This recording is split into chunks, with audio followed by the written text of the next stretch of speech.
Everything is fueled from me wanting to be a better person on earth. It's time to do your part. Still on the road. Now I am in, where am I? Is it Culver's? Where are we? Well, you're in Mid-Cities. I'm on the end of Culver City. Okay, so I was close with saying Culver City. Yes. All right, so Mid-City, Culver City, on the road with my Aunt Velvatine. And, you know, every guest I have, I'm equally excited, but I can't express my excitement for this interview and for this beautiful woman. So, hi. Hi, Brian. This is my nephew. Hello. How are you doing? And welcome back Thank to you. the home. Right, back to the home I am. And it's, I love being here because there definitely is a sense of home here. I walked in the door, started setting up, and I see a picture of me sitting right there. Oh, yeah. You always in the house. I love it. I love Yes, it. I love you so much. Thank you love again. you too. Our story is a bit interesting. I'm just going to, before I kind of bump in the way I normally do, I'm going to give them a little bit of backstory. In 2012, my aunt, Karen, was trying to find my father, who I had never met. In the process of searching the internet, we found Velvatine, and within about a month window, we contacted her, again, 2012 into 2013, and now here I am. So that's really the summarized version. That's the summarized version. Yeah, and that's another experience. That's not why I'm here to talk, but that was, I'm so grateful for that. So Yes, thanks I for am being too. available. Yes, thank you. Yeah. So when I asked you to have a talk with me, you said yes. You didn't hesitate. No. Why? Well, because, you know, in life, there are stories that need to be told. Mm-hmm. It's very underlined and the top line. Mm-hmm. So I just, I wanted to share what I know, my experiences in coming from a small town of New Bern, North Carolina. And it has been, I can say, one of the best moves that I've ever made. And my home, New Bern, I tell you, my foundation there was wonderful, exciting. Not everybody can say that about their hometown, but New Bern is one of the small towns, but it was a loving town, and it always have been. When I grew up, everybody in the neighborhood could give you a spanking. Oh, wow. You know, say something you did not supposed to say, and the neighbor could rail you in, Right. spank you, and if they told your mother or your father, then you would get another when you got back home. So truly, a village, a community raising village, kids. yes. We could go and we could, my mama says, would you run next door and get me a cup of flour or a cup of sugar? Or it was that type of village. Yeah. And we need more of that. We need to go back to that root. Yeah, I hear you. Yeah. Was this all black folks where you were raised, or was Yes. it? Gotcha. All black. So when you say that you had, it sounds like you had a really good experience as a kid, just from some of the words that you used. Oh, yes. So do you think that you all being segregated was beneficial, that actually lended to you having a good experience as a kid? Or did you deal with racism? Oh, my goodness. Did we deal with racism? Yes. Well, you know, there it was, you knew that you were in the midst of racism. You know, here in California, it's a little bit underlined racism, and that's what I found out when I moved to California. But in New Bern, you knew. I mean, we've had experience. We've been called the N-word, you know, we've been spat at, you know, and things have turned out that, you know, you were talked to, you knew that there were certain areas that you just did not go into. You knew there was things that you just did not say. So our parents would let us know, but however, they would tell you to speak up. You know, for an example, I never forget, I was in the store at A&P Market. Really, like it happened yesterday. And I was shopping for my mother. We lived in the projects. And we lived not very far. You could walk to the grocery store, A&P Market. Okay. And I was in line to purchase some items from my mother. And this little Caucasian girl was shopping with her mother. And she took the basket that she had and just pushed it up against the back of my leg and just kept jabbing my leg. And I turned around several times and asked her, said, "You're pushing that basket on my leg. Would you not do that?" And she jammed it again. Well, what I had to do, I had to hit and run. You know. Yeah. So, but that was what was happening. Not hit and stay and defend yourself. No, I had to hit and run. I had to run across the street to get back home, leaving all of my groceries, because when you do that, and during that time, you know, I could have easily been arrested. Yeah, or somebody else could have grabbed me and held me down or whatever. But I made it back home. So that was a blessing. So I told my mother what had happened.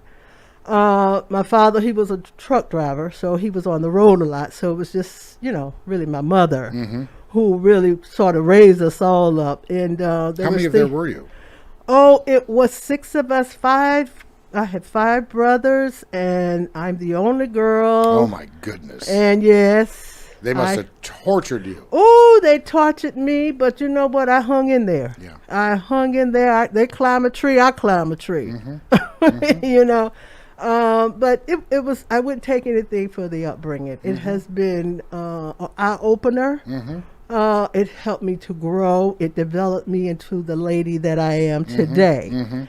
And it's just, you know, I was also. I want to talk about a little bit about New Bern. Please. Later on, I became the first black waitress. They built a Ramada Inn across from the projects. Okay. And I was the first black waitress there at that Ramada Inn. What year was this? Oh, Lord. Don't get me the line. Let me see. 70. So the 70s. In the 70s. First black waitress. The first black waitress. Now, did that make the paper? No, it was just... No, it didn't make the paper. Right. You know. That's a silly question, but you know, it's you know, when you try to look at things on a timeline, and you know, you don't really know the area. I don't know how progressive that was, and it sounds like that was really late. It was late. I mean, you know, I guess at that point in time, there was. It was. I guess they figured it was needed. It was new. It was a new Ramada Inn, and the fact that it was across the street from, you know, all black people in the projects. Because you know, on our side was the black project, and near the waterfront was Trent Court. So they made the separation. So there were white projects and black projects. Exactly. Interesting. Yes. And still, these white folks probably had much more opportunity than you all. Oh, well, and you were better treated know it. differently. Oh, sure. They lived on the waterfront. I was just, okay, so waterfront was one example. Were the projects different? Was it the same? Oh, yeah. They had a lot more space. They had the view. They had air conditioning. Better living. Better living. All right.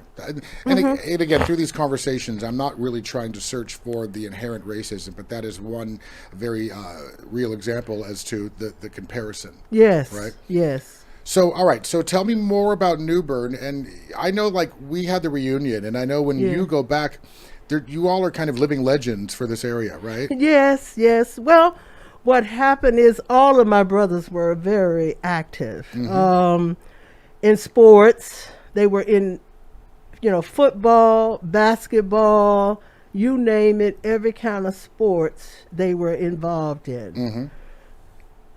Larry came later, but at J.T. Barber High, well, we all went to West Street High. West Street okay. Elementary School, yeah.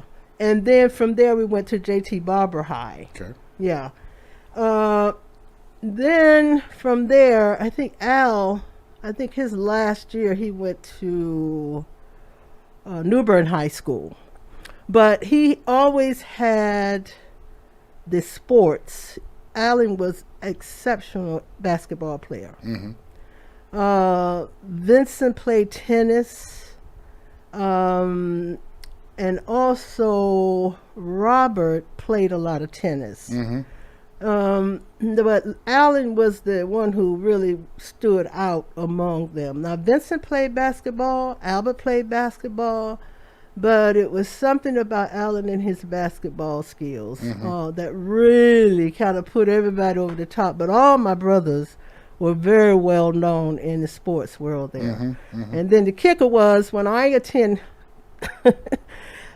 J.T. Barber High, and the coach there, his name was, what was his name? I can't think of his name right off the bat. Coach. They call him Coach. Oh, that's easy. Ooh, the coach saw me, and I was calling myself playing basketball. He said, oh, my God, there was a girl in the bunch. I couldn't believe it. He said, get up and move out. But it was look fun. where we are now. Yeah, how about that? But, yeah, but all of them were very athletic, very much so. So why did you move to the West Coast? What took you from New Bern? Well, it's really in a short story. My mother died, and it was just my brother Larry and I and Alan Left in New Bern. left in New Bern, but Al went on to college at A&T University.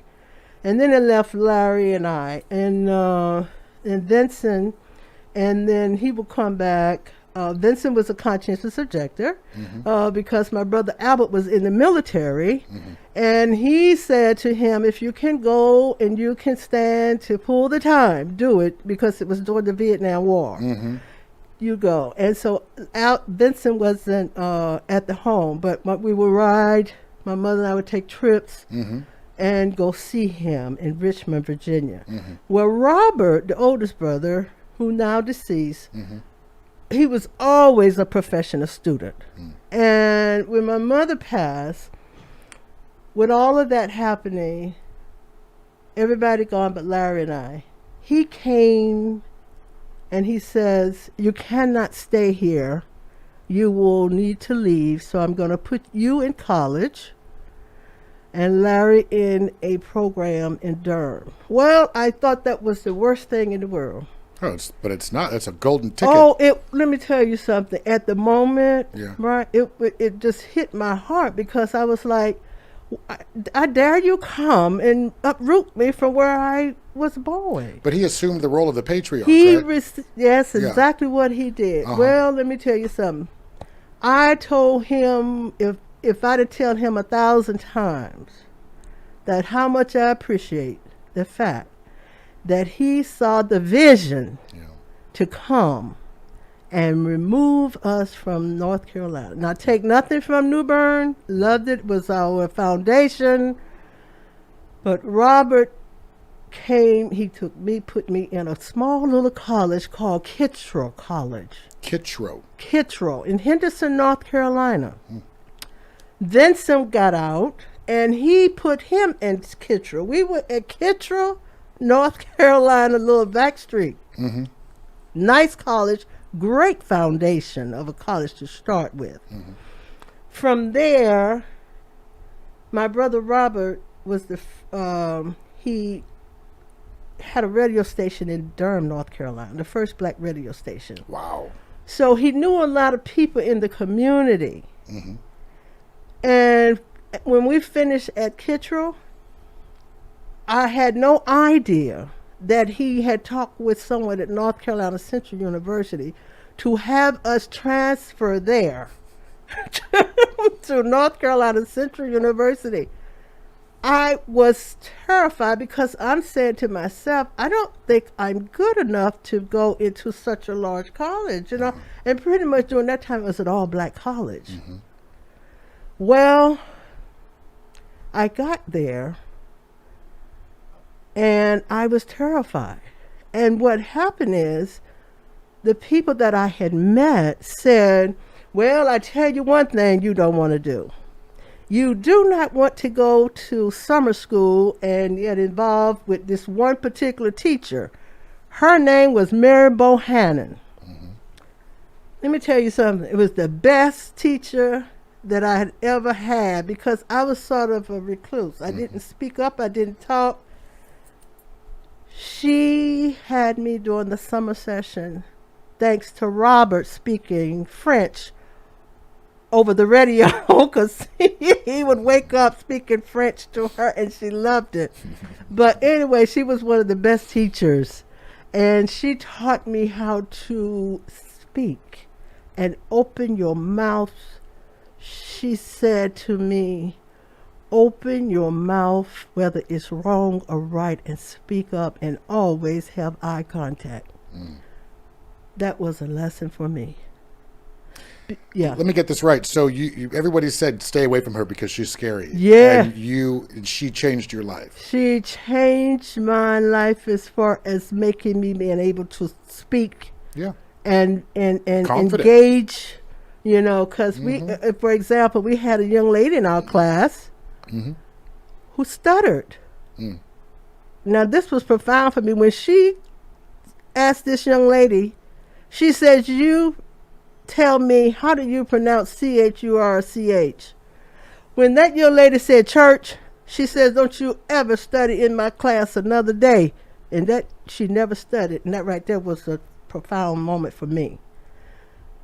That she was that good. Mary Bohannon. You think teachers are like that still nowadays?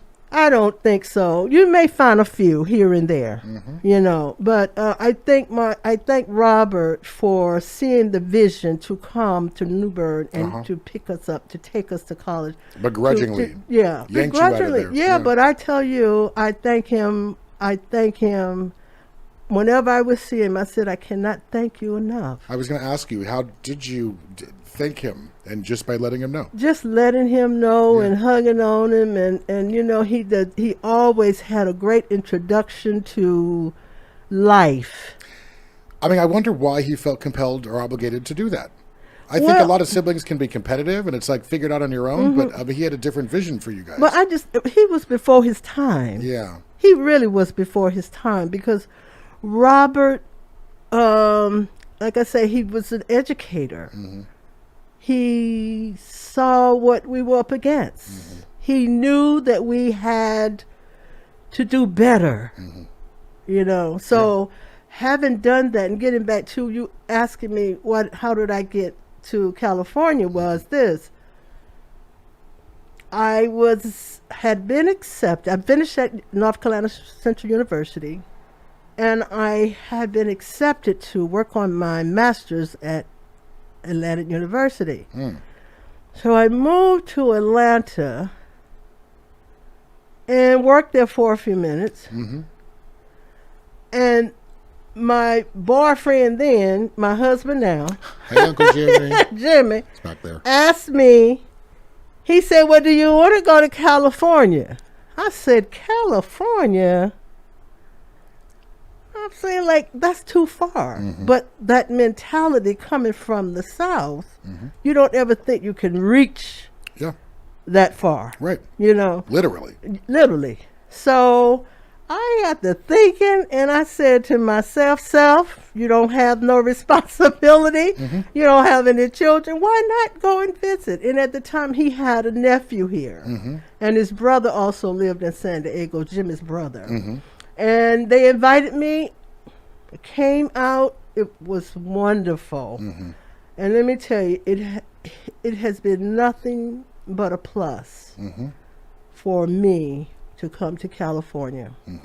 And having Jimmy and his family to be behind me and my family, it's been tremendous, and I wouldn't take anything for it. Wow. Yeah, and having moved here and applied for several positions, Jimmy's nephew, Jerome Hewkins, helped me to find my first job here. And I was working at the Neighborhood Youth Association as a secretary.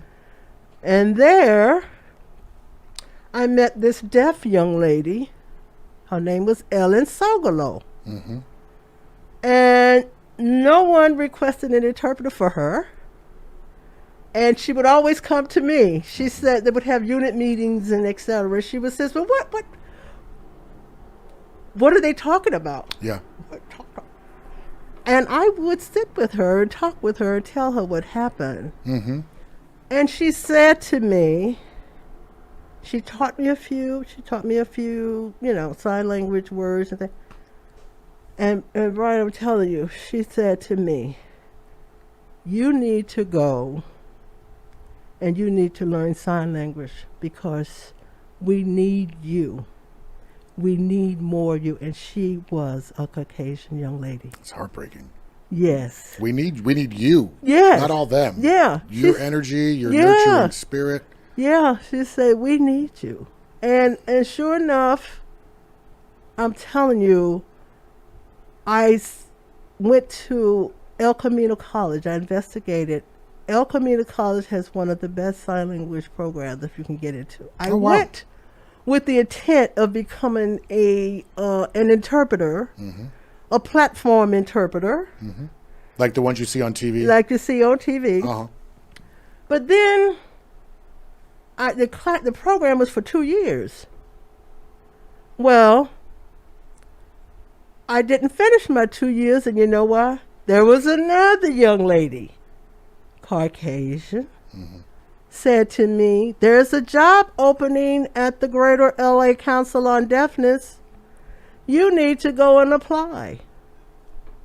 I said, well, my skills are not that good yet. I'm like, what do I do? So some just say go. Yeah. And Brian, I went. I didn't know. I was told that I was going to be interviewed by a panel of about 12. It's a lot of pressure. That's a lot of pressure. Yeah. And then what happened? I arrived there. I sit in my car and I pray. And I said, Lord, I don't know if this is the right thing for me, but please give me the right words. Help me to comprehend what I need to when I'm being asked these questions. Help me to be able to translate, reverse what is required of me. So I sit there and I took a deep breath, got out. The office was up on the second floor. I got there, got on the elevator, and the first person I meet is a deaf gentleman. Terrified me in the sense, his name was Lenny Myers. Knew nothing about him. He asked me, why are you here? Well, I started signing to him I was here for a job interview and blah, blah, blah. I thought at a minute, I said, well, I'm being interviewed now. So something says sit up straight, pay attention. Were you? Oh, listen, come to find out, when I got up there, he was the husband of the owner, developer of the department, what did I say? The Greater LA Council on Deafness. That was her husband. But anyway, when I got there for the interview, thank God it was 2 people that interviewed me. Not 12. Not 12. It's a lot. Yes. For anything. For anything, yeah. So anyway, I got the job. Yeah, of course you did. I got the job, and I couldn't believe it. Was he in his wife's ear? Well, I shouldn't, that because he's deaf. But did he pull his wife aside and talk about you before they interviewed? Well, I don't know. Maybe plant a seed? Well, the thing is, there was another gentleman there. His name was Leo Mouton. Ah, He Uncle Leo. Yeah, he was the head guy over the department. And this is how you met Uncle Leo? That's how I met him. Wow. And this is in the 80s? And this is in the 80s. Dang. Okay, go ahead. And he pulled me and hired me as an information and referral. I started out as information and referral, and then I started out as a job developer for the deaf and hard of hearing. You know what's a trip is like we always hear things like, is that your calling? Is that your passion? And it seems like the way this all unfolded for you, definitely a calling, but it's also weird how you were almost, you were pushed into this by a lot of people and pulled. Yes. You're like, I don't know where I'm going or what I'm doing, but this is what I'm doing. This is what, but you know, to take you back a little bit, when I was at North Carolina Central University, North Carolina Central, North Carolina has a great deaf and hard of hearing program there in Raleigh, between Raleigh and Durham, and I would be on the bus traveling from New Bern back to Raleigh, and I would see individual signing, and I always would say, wow, I would like to learn how to do that, not knowing I was putting it in the atmosphere. Everything comes full circle. Everything so comes it full wasn't circle. that it was a calling per se, it was that you were putting it out there. I put it out in not knowing that when I got to California, that this is what God had planned for me. And I tell you, it has been nothing but a plus. And from there, I worked 8 years with the Greater LA Council on Deafness. And there, would you happen to know, I was in Pasadena. Hey, 626. At a meeting. Okay, for the deaf and hard of hearing, Department of Rehab, etc. And this lady walks up to me. She says, "Are you looking for a job?" I says, "No, I have a job. Thank you." She says, "You sure?" She says, "I can bring you in." And I'm like, Didn't know you from Adam. Never met her. Didn't know me from Adam. She asked me, would I please come and apply for the counselor position. And the counselor position was in Compton, California. I applied. I came in as a trainee. And her name was Princess Davis, who hired me as a counselor for the deaf and hard of hearing. And then it said, well, deaf and hearing impaired. So the correct way is deaf and hearing impaired. Okay. Yeah. So that's when, you start being educated on the lingo. So from there, and I just kind of started working with the deaf population. I became a job developer, etc. Then I worked with the State Department of Rehabilitation for 32 years. And retired, I think, in 2013. Okay. Yeah, but it's always been a wonderful calling for me, and I've enjoyed every minute of it. I would take anything for it. I'm glad to hear it. Yeah. I have a kind of a weird question. Let me see if I can frame this right. So we mentioned the words such as calling. Obviously, you mentioned the word pray, talking about kind of putting stuff out in the universe. What was it that was different about your path, right? Because a lot of people have to work really hard. There's a lot of closed doors. You deal with a lot of rejection. I mean, this almost seemed effortless for you. It was like you just do the work and the doors open? Well, the foundation was started with my mother. Okay. She brought us up in church. Respect. You know what I'm saying? Give it to God, and He will answer your prayers. And that's been your mantra your whole life. Be obedient to the Almighty. And that's been my mantra ever since. And always even worked. today. And it always worked. Yeah. And works for millions of people. Oh, Millions. yes, it does. You just be obedient ass.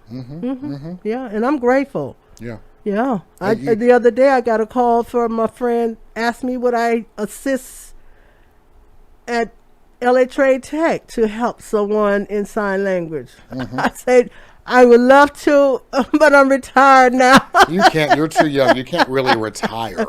Well, I You still stay do. busy. Yeah, I do. I stay quite busy. All your Zoom meetings and things. Yes. I'm going to take a few beats back. When you were kind of explaining about moving to California and some of the experience or why, you said that racism and prejudice is a little different here. It's a little more, I guess, discreet. Yes. Tell me if that is still the same in this political climate, and which racism do you prefer, Southern or California?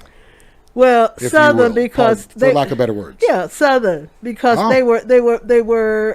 It was. You could see it.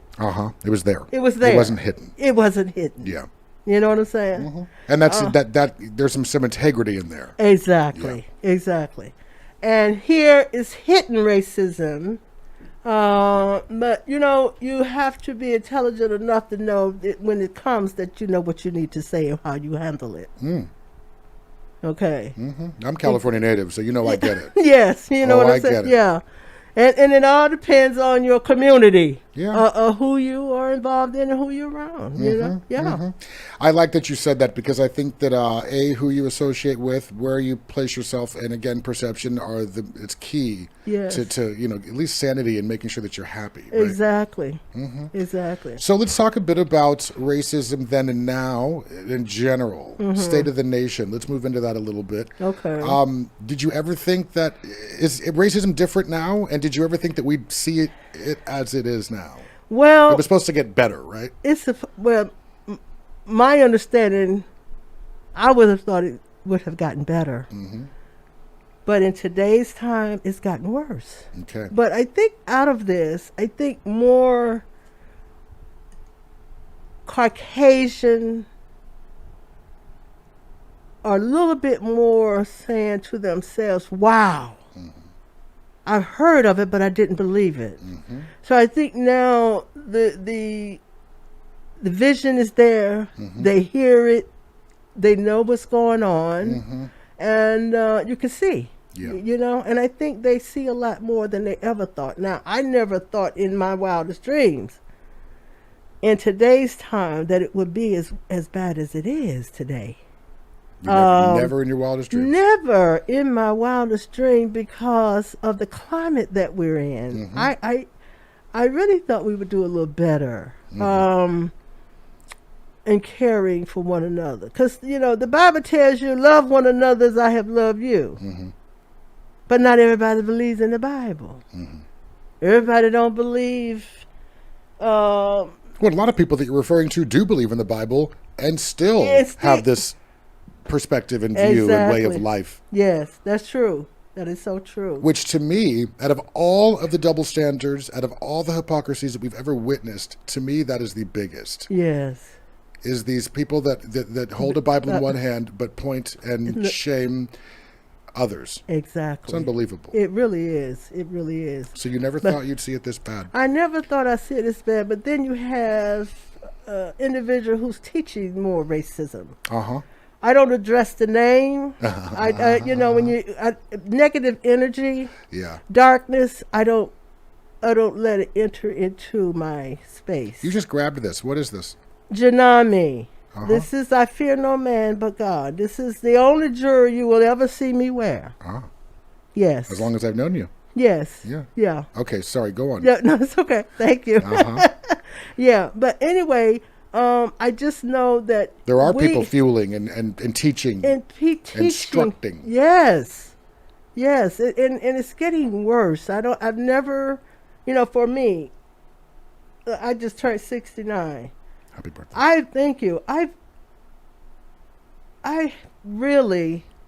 just never seen anything like it.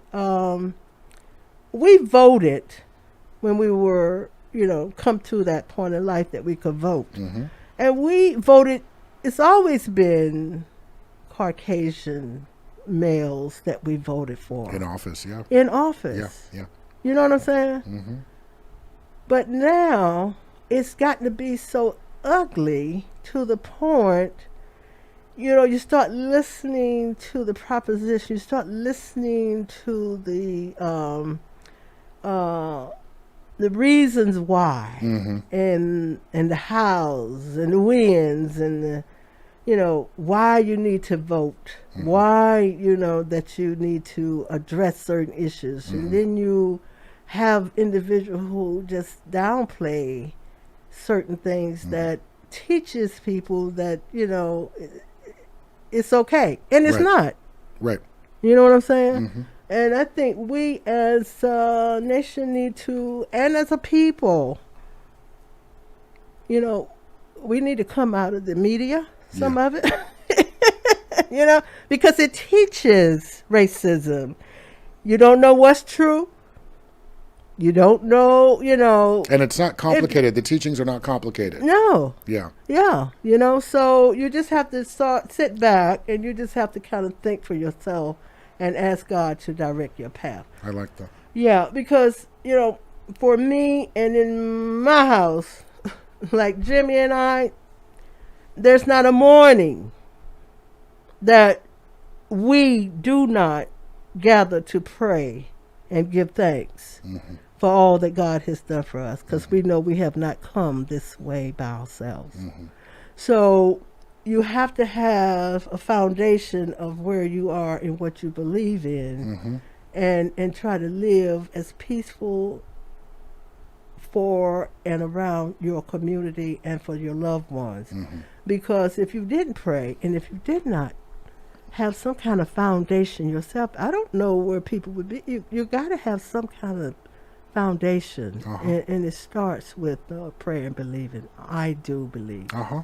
I'm really glad you shared that with me. It's my sister is very much involved in her church. There's a lot of people in my family, from Jehovah's Witness to Muslims to devout Baptist, right, Christian.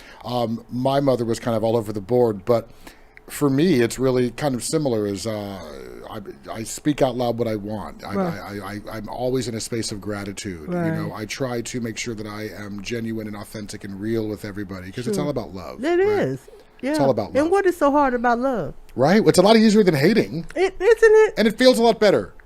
It really does. Yeah. It really does. It's a no-brainer. No, it's a no-brainer. It is. Let me take you back a step, because and we're going to kind of veer off the political kind of, topic. But do you think that the reason we're seeing kind of this resurgence in racism is because kind of Obama backlash is what I've been calling it, or what people call it? Yes. You think 100%? I think 100%. Yeah. Do you think if Kamala is our vice president, is it just going to get more blurred? Do you think it's going to get better? Well, my prayer is that it gets better. I'm looking for bigger and better things. I try not to look at the negative. We need a change. We do. We need a change. All right, let me move on to something else, because you're one of the few black mothers that I've had a chance to speak with. Okay. So I want to hear about, you have one child, you've poured your heart and soul into raising him. He's bomb. I love my cousin. He's so focused. He's so confident. He's got, he's dialed in. Yes. Conversations like how you speak to police officers, young man, things like that. Tell me a bit about how you raised him and put emphasis on the color of his skin and him moving about. Good. Thank you. Well, I'm so proud of Jeffrey. He is my one and only, and he's done quite well. Yeah. Jeffrey has a learning disability. Oh, I didn't know that. Yeah. A lot of people wouldn't believe it. But he was taught early on. Isn't this it? He graduated. Oh, yeah. He graduated from, yes. Yeah. Yeah. So learning disability, sorry, I shouldn't have assumed that because he had a learning disability that he didn't graduate. Oh, yeah. You might get a glare on there, but he there's my has cousin. learning disability, but I stayed and my husband stayed on top of him. We would go to schools. We would stand there. We would meet in the day. Wow. And make sure that he got the education that he was supposed to have. You were more than present. Oh, yes. There were times I didn't have times on the book at work. I was docked, but I would go to the parent-teachers meetings. The parent-teachers meetings were scheduled at 1 o'clock during the day. What black family do you know can get up and leave their job and be where they're making decisions? Yeah. Yeah. I was there and one more black lady, and I stayed there. I even started volunteering there. And the kids saw me on campus, and they would say, Jeffrey's mom is on campus. That's right, because I would be there in living colors, okay? Because I knew the importance, and I knew that most education decisions, what would happen in the school system, those were the moments that the decisions were being made. Yeah. And they were talking about, and he was attending Daniel Webster. Okay. I was at Daniel Webster. Then he left there and went to University High. And I was at both locations, and they would make decisions about specialized computer classes, but they never talked about a computer class for the learning disabled and those who were a little slower. They didn't have access at the time that everybody else had access. They didn't have tutors. So we said, okay, well, what are you going to do for the individuals who need one-on-one? Wow. And they opened up a lab. So you have to, as a parent, you got to be involved. So if you hadn't have said that, chances are that lab would not have been open. It would not have been open. Wow. Yeah. And then, Talk about advocating. Jeffrey, Jeez. yeah, talking about Jeffrey, I would go on campus when, what was it, around the 80s, late 80s, when he started going to school. Mm-hmm. And they started, the gang was pretty active. Uh-huh. And he decided it was wearing khakis. And, I bought him khakis, but, he bought him nice clothes. But one day I saw him leave here, and the pants was up, because I knew I had bought a belt. Mm-hmm.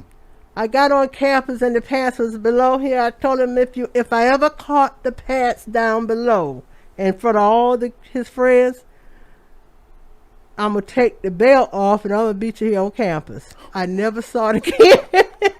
But, I'm embarrassed for him. Oh my but God. that's how you had to, for a male child. Yeah. And especially a black male child, you had to let them know who was. Uh-huh. And listen, And you all stayed on him like glue. we stayed on him like glue. You had to. So he didn't resent you for that? He didn't feel like you were Well, suffocating him? Well, he had that, I'm out here with my, my leave me guys, alone, and, I can do this, and, Yeah. and I'm saying, well, you can, but it's not going to work, not up in here. Yeah. So, but he did, he finally, he decided, because he knew I wasn't kidding, he pulled him up. Uh-huh. And he done well. And like I say, and he was in the music department over at Hampton University. Mm-hmm. And the kids and the teacher, they loved him. He was, the teachers there couldn't believe his skills as a sax player. His natural talent. His natural talent, yeah. So it's interesting when we talk about learning disabilities, because to me, like his sax abilities, that's I don't see him being. I guess I'm not having trouble wording this, but I don't see him as being any kind of learning disability at all. Right. Well, his teacher, all of his strengths. You know? His teacher was really like, oh my goodness, I can't believe it. But anyway, he left there, and that year when he finished, Bill Cosby's son, Ennis, had died in a car accident. His son had attended this college in Vermont. And I was like, I want to know more about this college. And they were specialized in people with disabilities, individuals with ADHD, and it just had so much going on at this university. Do you remember the name of it? If it comes to you. Yeah, I'll tell you when it comes to me. I can't think of it right off. But anyway, he went there, and it was just a 2-year program. And thank goodness, unbeknown to me, he did so well there. I didn't know he was applying for Hampton University in the music department, and he was accepted. So he finished at Hampton University, and he started as playing music, and then he got involved in, because I'm saying, what are you going to do with music as a career? Not knowing at the time he was getting involved into the sound engineering program, which is what he's in part what he does now. What he does now, and he does Oscars and Grammys, and it doesn't really get any higher than what he's doing. I'm telling you, so he's done very well, and we're so proud of him. Yeah, it was unbelievable. I'm really glad I asked. Yes, so he went through the levels. Yeah. I would imagine, again, parenting is tough. I would have thought that between you and Jimmy, you would just spread thin, trying to make things happen, and he would be, Jeffrey would be forced to just be left with his own devices. But that's not what happened. No. All right. So tell me about your concern with him being a black man living here in LA. And again, did you have that talk with him as far as like how to speak to police and how to conduct yourself? Tell me about that conversation. I'm doing that even today. Wow. Yes. I used to tell him all the time, if you ever stopped, just put your hands up. If they ask you to get on the ground, get on the ground. Don't back talk. And, and if you feel like it, there are times when you don't have to give information. Tell me you want to speak to an attorney. and then you call your mom or your dad. Yeah. You see what I'm saying? But even today, because he's 30, I think Jeffrey be 38 come November. I have to tell him every time he leave out of here, Jeffrey, be careful. Yeah. Jeffrey, be careful. Just a reminder. Just a reminder. You have to tell them. Yeah. And he says, no problem, Mom. No problem, Mom. But, you know, it's a never-ending worry that as black parents, we have to truly educate our young black men. Yeah. And not only with Jeffrey, any other young man that I see, I quick, and young ladies. Yeah, that's a good point. That's a really good point. Yeah. We soon exclude women in this. Yeah.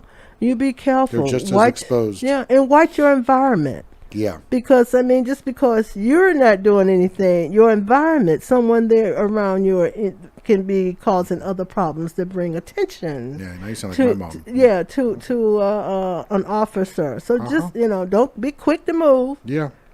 You know, you have your instructions of your insurance. It's on your phone. No excuses. Don't grab for your phone. Just tell them it's on the phone. You can show them that you're covered. You know what I'm saying? Yeah. All those little things. You have to be. Yeah. Do you think that, as far as how we view police violence, you and I both know that this has been a part of our just part of how we live. Yes. This is not new for us. Do you think there's more of it now? Do you think that it's the same? It's just being documented? Oh, it's more now. Okay, wow. It's more now. So not so much just being better documented. It's happening more often. It's happening more often. I do believe, bless you.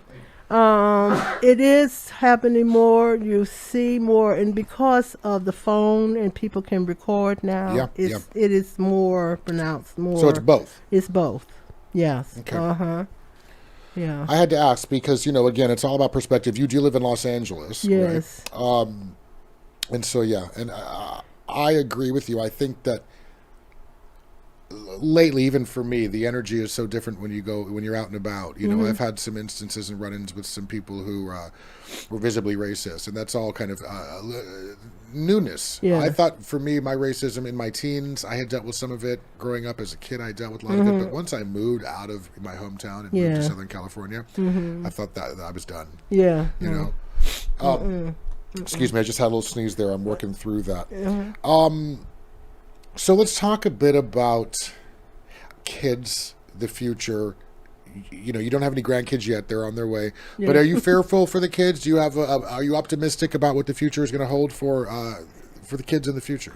Well, one thing I can say about my prayers, I don't ever not say. I ask the Lord to cover our children, morning, noon, and night. Their parents as well. Even during this time when kids are being homeschooled, my heart goes out to the parents who have to leave their children home to defend for themselves and stay on the computer without any directions. And I pray that they find in their heart, they know that this is the new norm. Yeah. So, I hope this will change. This is the new norm. And I just believe in my heart that we need to get with the new norm. And we as people, we need to do a little bit more in helping the single parents and try to maybe sit with some of these young kids who are left home. I would love to be able to get into a parent's home. That parent really has to go to work and they don't have anybody just to sit with their children. I love this. We always try to get a call to action here, and that is definitely a very clear one. It's supporting single parents. Go on. Yes, exactly. But I think now the up and coming younger generation, they are more outspoken. Some of them. Yeah. And I think they in for change.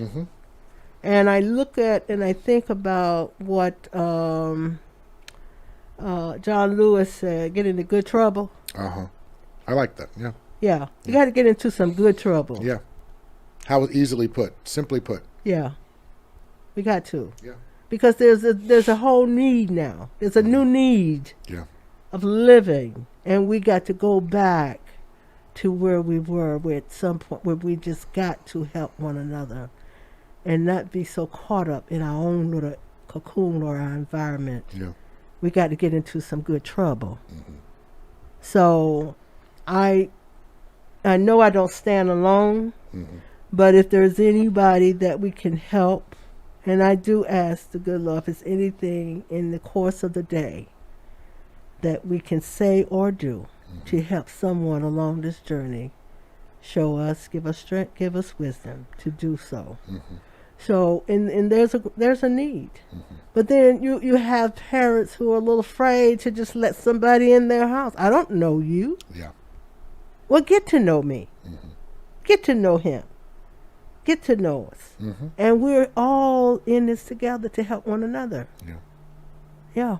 I mean, you were raised that way. We're Yes. going back to the village and community and looking out for one another. Exactly. So it makes sense that that's really ingrained in your ideology. Yes. Yeah, it does. Yes. I'm going to ask right now for you to maybe talk about something that is, if there's anything that you'd like to touch on, this would be the time. Is there anything that you'd like to touch on or share Well, with the viewers? I just like to say, I'm grateful for my life. There's nothing I can say that I want that I have not had. I love to knit. Now, I don't know everything about knitting, but it brings calmness. I love to just sit and create. It's like meditating, right? It's like meditating. Yeah. Find something that you like to do. To take that. I hear people say, well, I'm bored. Find something that you like to do and enjoy. So you found knitting later in life? I found knitting later in life, and I'm sort of self-taught because I thank YouTube when I first learned how to cast on and purl and knit, and then you start going around in the community and you find out there's a guild here and you get to see other people's activities and things, so you do that. Yeah. And I love knitting, and I currently, for every month, I'm on this program called Vogue Knitting Live, and I take classes to continue to learn more. Wow. Yeah, I'm learning how to knit socks from the top down. I mean, I was going to ask, like, as far as the knowledge of knitting, I mean, how high does it go? I mean, right? It goes. As far as curriculum, what you going to yeah. do? You going to knit some curtains or something? Well, no. A car cover? Well, no, not the car cover. I've knitted several shawls, and I've knitted. You've knitted me a few things. Yeah, and the knit, and now I'm making masks. And just passing them on to my family. Yeah. I got another family, more families that I'm trying to send masks to, and just kind of keep busy. I love it. I'm sort of a homebody, but I will go out. I do go out, and before the COVID, I attend Center of Hope Church every Sunday. Meet wonderful people. The pastor there is Pastor Jeremy Dixon, and I tell you, if you ever get a chance to go online on Sunday between 8 and 11 o'clock, or on the YouTube, check him out. Okay. He speaks word. What's his name again? Jeremy Dixon. Jeremy Dixon on YouTube? Yes. Or? Yeah, 8 o'clock, or Instagram. Okay, so just find him. Just find him. Right. Center of Hope, and wonderful people, wonderful family, and go there and you will get a word from the Lord. I love it. All right. Yes. All right. So we're almost out of time. Usually when we wrap up, I like to ask people, what are some solutions, some actions that people could take to be able to do their part? So share some examples if you can, or tell me a bit about what you do in your day to keep you happy and safe and in a positive space. Let's give these people some things to do. Keep a smile on your face. I love it. Call people that you haven't spoken to in a while. Let them know that you love them. Send a smiley face through the YouTube. Hold on. Take your time. My Here, I'll hold that while you do that. Yeah. Excuse me. It's like your ears folding. My ears folding. Yes. So and send some. send What do you say? some Like love. emojis through Yeah, text. send some emojis through text. Doesn't have to be a long, right? It just needs to be a little love. Just a little love, Yeah. You know, respect one another. Mm-hmm. We don't have to argue. Mm-hmm. We don't have to be ugly towards people. Yeah. We all can agree to disagree. Yeah. Some things don't need to be addressed. Mm-hmm. Move on. Some things don't need to be addressed. That's right. Yeah, people Move talk too much, on. right? Yeah, move on. Yeah, just move on. Yeah. You know, because one thing leads to another. Mm-hmm. We can, like I said, we can all agree to disagree. Yeah. But at the end of it, let's love on one another. Uh-huh. You know, I'm just, like I say, I'm just very grateful that I have a wonderful family. Mm-hmm. It is not a time, not a day that passes that I don't call my brothers or my sisters. I have sisters. I have Pat Morrell, and I have Renette. Mm-hmm. And I always say, if there's any more that I'm not familiar with, I send my love to all of them. Mm-hmm. Because, and I say, we're not responsible what happened in life with our parents. Yeah. You're my brother, you're my sister. Arlene, Sean, Eddie. Mm-hmm. You know, we'll reach out to one another. Mm-hmm. You know, if you got family members that you know and you don't reach out to them, come on, Yeah. reach out. It's not Say good. hello. Right. You know, it's all right. Mm-hmm. It's okay. Love on them. You know, I'm glad, you know, that we have that communication. It's not, like I say, my brothers, if I don't talk to Al, Vincent will call. If Vincent call, Al will call. Al will call, you know, Larry will call, you know. Mm-hmm. So we all reach out. There's not a day. I hear some people say, girl, I can't even, my family don't even talk to one another. How do you not talk to your family? That's heartbreaking. How do you not let me tell you something. This is a new norm. Pick up the phone, call your family. Mm-hmm. You know what I'm saying? Yeah. I have sister-in-laws. My sister-in-law, Betty, Jean, Brenda. It's not a morning. I get up at 5, sometimes 4:30. I'm an early morning person. Mm-hmm. I will call to see how she's doing. Mm-hmm. You know, and we just talk. Yeah. And sometimes just a kind word, Mm-hmm. just listen to somebody else, will lift them up. You don't know, just a simple word. Yeah. But I love it. reach out. Reach out, Reach out. reach out, I and like we don't reach out enough. Yeah. Yeah, but you know, that's one of the foundations that my mom established in us. Mm-hmm. That's your brother, that's your sister. Yeah. You don't have anything to do with what happened between us Mm-hmm. and your dad. Mm-hmm. And that's your brother, that's your sister. Yeah. Reach out. Love family. Love family. All right. Love And you. I'm so glad that I got to meet you when we've met the first time. It's Isn't that like, crazy? yay! Crazy.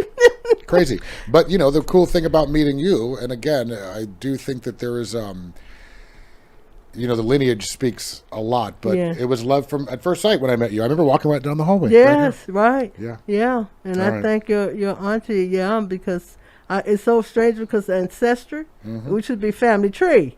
Yeah. I've been working on a family tree back in 1979, I think. Uh-huh. And it came into family tree. So, you know, and any family member want to have any access, I would give them access to add. Did JC reach out to you?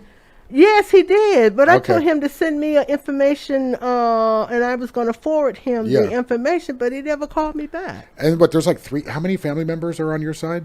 It's like hundreds. Hundreds. Hundreds. Yes. So like people hit me up. This is the third person in the 8 years I've known you, 7 years I've known you.